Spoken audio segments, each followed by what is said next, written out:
लक्ष्मी घर में बाड़ी साक्षात हो। भसुरा जेठान के ता अलगे बबात हो।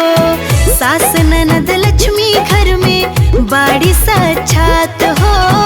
भसुरा जेठान के ता अलगे बबात हो। केकरा पुन प्रताप से हम पवनी निमन परानी, हम ता बड़ किस्मत से ऐसन परिवार पौले बानी। हम ता बड़ किस्मत से ऐसन परिवार पौले बानी।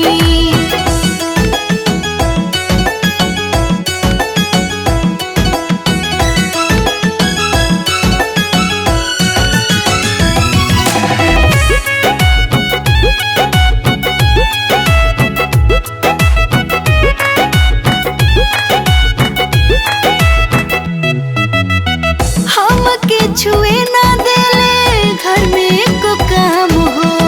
रातों दिन करीला हम घर में आराम हो। हमके छुए ना देले घर में को काम हो। रातों दिन करीला हम घर में आराम हो। जुटल रही सेवकाई में लोग सुबह शाम हो।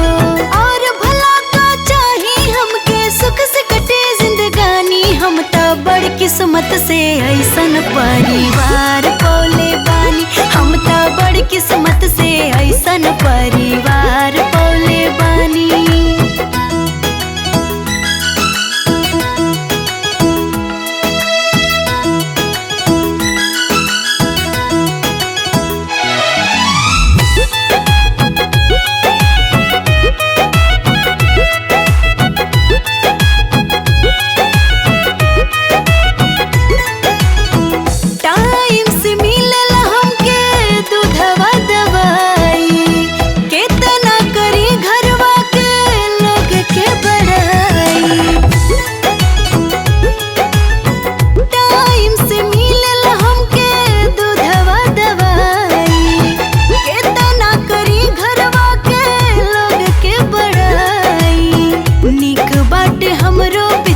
जन्म के कमाई एके दर पे मिलल हमके दाना और पानी। हम ता बड़ किस्मत से ऐसन परिवार